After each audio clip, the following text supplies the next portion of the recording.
Hello, it's Mr. Shah here, and I just want to talk to you about some things that I think will really help your students face the challenges they have in their school presently and in the future. And so I want to talk to you about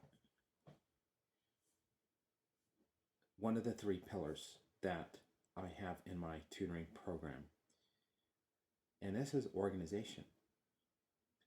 So the background is I asked a national expert in education leadership, Dr. Doug Reeves of Cambridge, Massachusetts, about what is the one thing, Doug, that students need to succeed. And he told me organization. So that's why that became one of my three pillars. So let's pick this apart. I want to make this very practical for you as you try to facilitate your students' success and realizing that if we have certain ingredients in their week,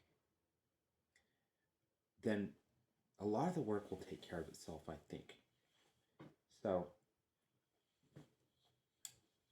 Doug Reeves told me about a podcast started by a gentleman who teaches at Georgetown University, Cal Newport. Cal Newport wrote a book called Deep Work. He also talks about the importance of an autopilot schedule, meaning a template that a student uses throughout their week. Now, adults are used to this. You may have this type of schedule at work, or you may have created a schedule like this for yourself to fit the various demands that you have in your home life, in your social life, at work. And I like what he says about having what another time management person by the name of Dave Crenshaw teaches. Okay, so I'm bringing all these things together to give you some practical advice. What he mentions is when you have an autopilot schedule, you should have just one or as few gathering places for calendars, schedules, to-do lists, task lists, etc. And so having a planner in which you put your work hours, your family hours, social hours, everything in just one big happy calendar will serve you well because you'll see your life as being limited in time, obviously, and you'll begin to see everything in context, and you'll begin to realize, oh, I don't have enough family time that I'm spending, right? So this same time management principle that you and I are used to should be applied to children, to kids, not to remove the innocence of childhood and all that. And I think it probably should not be used for young kids, but by the time students are in high school, they should all have a planner. Cal Newport, sorry, it's been a very long day. We had a back to school bash out in the hot sun, and so I'm not at my best, but I wanted to get these thoughts out there. Cal Newport also says that brain research shows too much brain power is spent in deciding whether or not we're going to work or making any decisions whatsoever. So it doesn't matter what those decisions are. It could be, what am I going to eat for lunch? Who am I going to take to the movies? What time am I going to study my biology? Should I eat beef or chicken?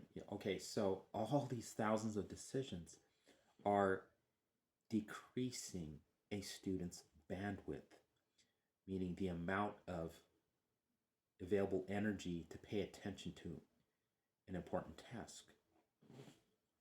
An autopilot schedule solves that problem by having a template of when they study biology, when they study math, when they do their chores, when they play soccer, when they go to church or synagogue or temple.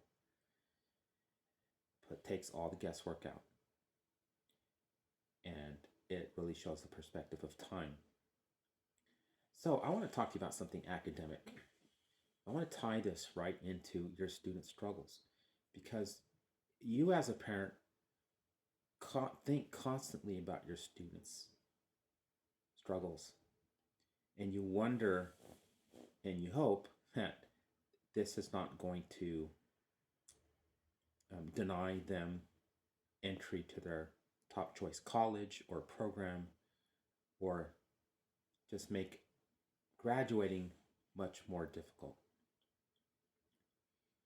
Now, what an autopilot schedule will do is it will spread, hopefully what you'll do is you'll space the studying out of each subject over the course of many days. And we know from learning dynamics that mastery and learning really relies upon repetition, okay? So the great thing about an autopilot schedule is it forces the student to see that they're going to study multiple times in the week. That could be difficult to remember if they don't have it written down.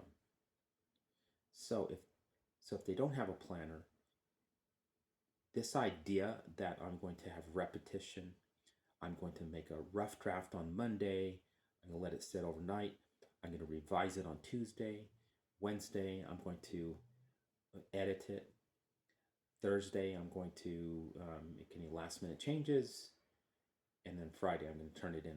It makes that harder to stomach for students, especially if they don't like a subject. And so what a lot of students do because they don't like a subject, and I know I did this, is I would wait until the night before the test or a couple nights before the test, and it didn't serve me well. And it doesn't facilitate learning.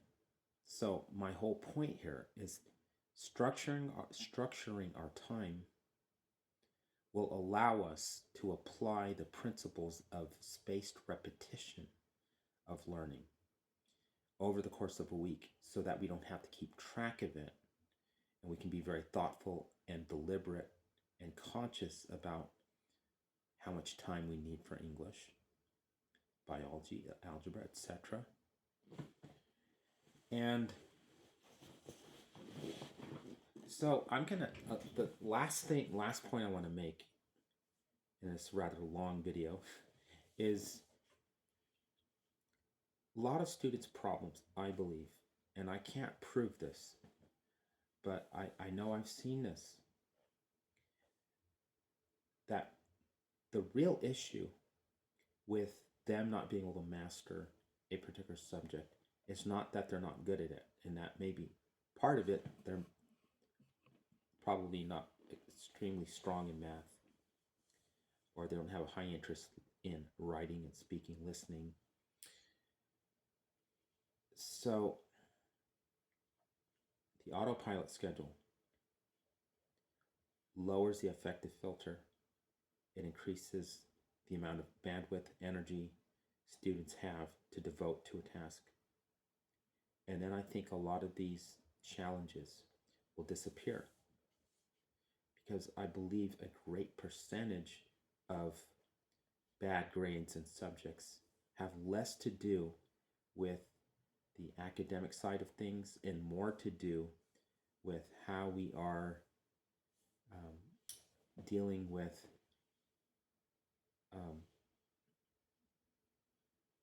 tasks and the brain. And I know there's a word for this, but it's escaping me at the end of this long day. And so that's pretty much all I wanted to say, is I hope that I have brought together time management, academic success, which I don't want to oversimplify, because they really do need to focus and be deep not be distracted. They do need to shut off the phone. And another tip is, if I multitask, I'm really switch tasking. And the brain needs 17 minutes after we stop studying a particular subject to move on to whatever else we were doing. So if you stop math at 10 o'clock and at 10:01 you start studying biology, your mind is still working on math until 10:18. And so you're kind of wasting that time. So it's helpful to have a transition. And that's another key in making a schedule work for students and not being overly structured, is having times for breaks. And okay, and yet another tip, since students need to take breaks so that they can walk. Walking will allow them to process their learning and to see things and to think more freely as their eyes scan the horizon, instead of being so constricted to the screen.